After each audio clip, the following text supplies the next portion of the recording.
All right, we're going to read more Story Thieves, Chapter 6. We're going to begin in Bethany's viewpoint. Ready? Here we go. Owen's bedroom was where books went to die, Bethany realized. Every shelf in the room overflowed with books without covers or with splitting spines, and even, every so often, just collections of pages held together with rubber bands. She gestured toward the books, raised an eyebrow, and Owen turned red. My mom brings them home, he said, sitting down on the floor with Kel Nomenfoot and the end of everything in front of him.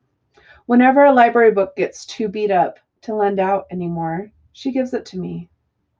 So you live in a book graveyard, Bethany said, sitting down across from him. Owen's eyes widened.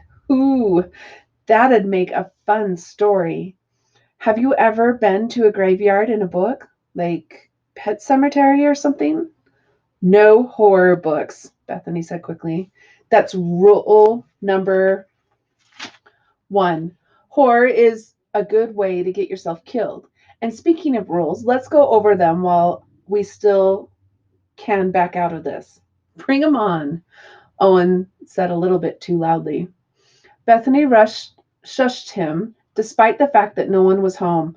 Owen's mother was still at the library, so they weren't exactly going to be caught doing anything they shouldn't be. Still, Bethany half believed her own mother would pop in and yell, "Aha!" at any moment. So the more quiet they could be, the better she'd feel.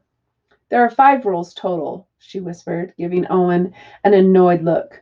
Rule number 1, make no noise, either here or in the book. Quiet is key.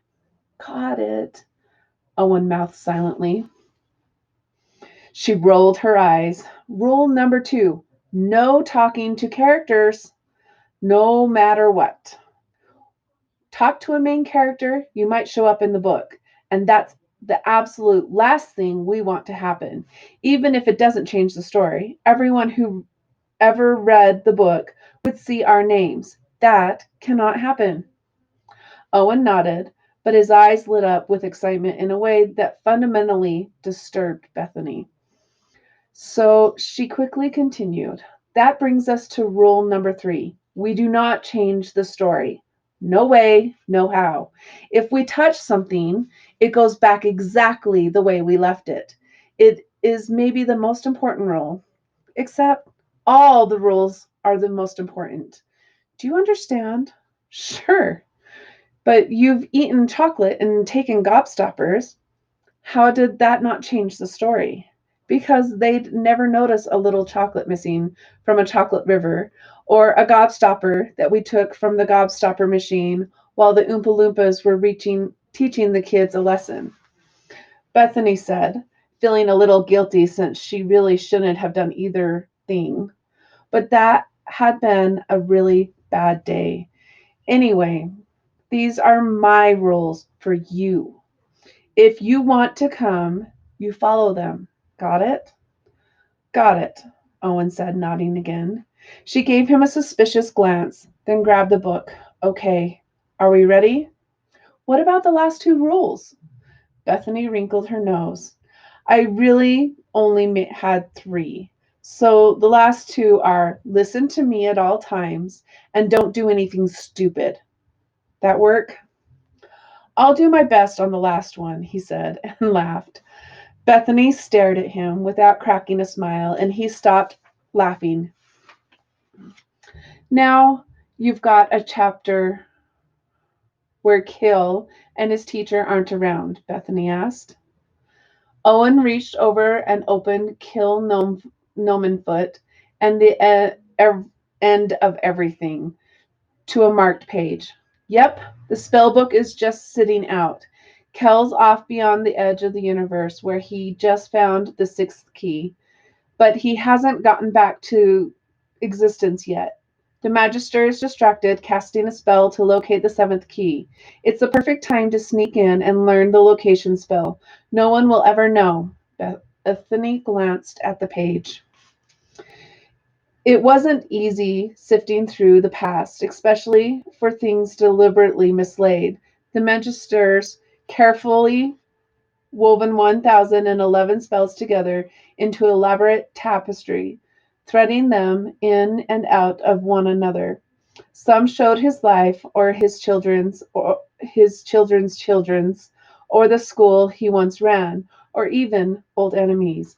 Other spells went back further, to the very beginning. The seventh key hadn't been seen since the locking of the source inside the vault of containment. To find the key meant finding the location of those who had been present, which meant only two: the original president of Quanitarium, Forva Bunsen, and a figure lost to history, the very first magic user. The spells pushed hard against the curtains of time, straining to part them, but something kept him out, something from the beginning. He banged his fists down. There was no time left. Dr. Variety had an infinite army from a multitude of alternate dimensions ready to attack Magisteria. The citizens were being rounded up and jailed for even owning spellbooks, let alone using the now illegal magic. And if the hints Kill had heard were true, the entire planet might be even in even more danger than they'd thought. And all the Magister could do was search desperately for the seventh and last key and do what he could to help the boy who was never meant to be. Suddenly, the 910th spell opened a blazing portal, revealing President Bunsen, only much more elderly, recording her memories into a computer of some sort. The Magister gasped.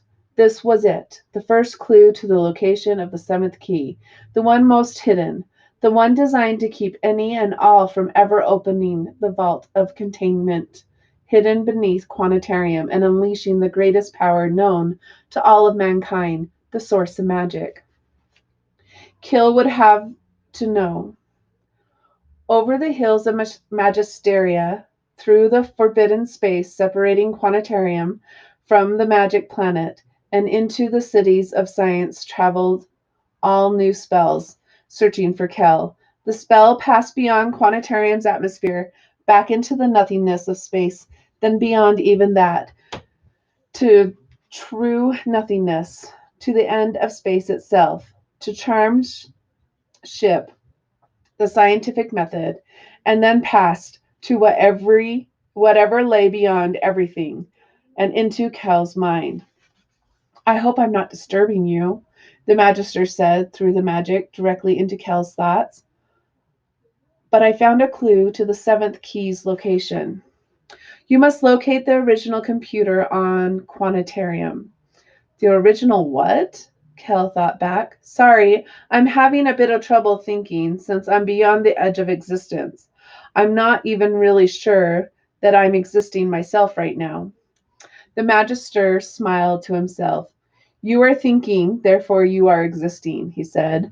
Do what you need to, but you must find the very first computer ever created. Listen closely, as this information is of the utmost importance.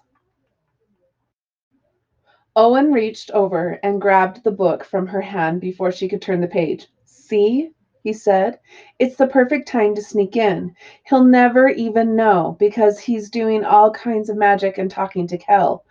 In and out. 5 minutes. Ready? Ready, Bethany said, inwardly terrified. This was such a bad idea. But maybe things would go better than she expected.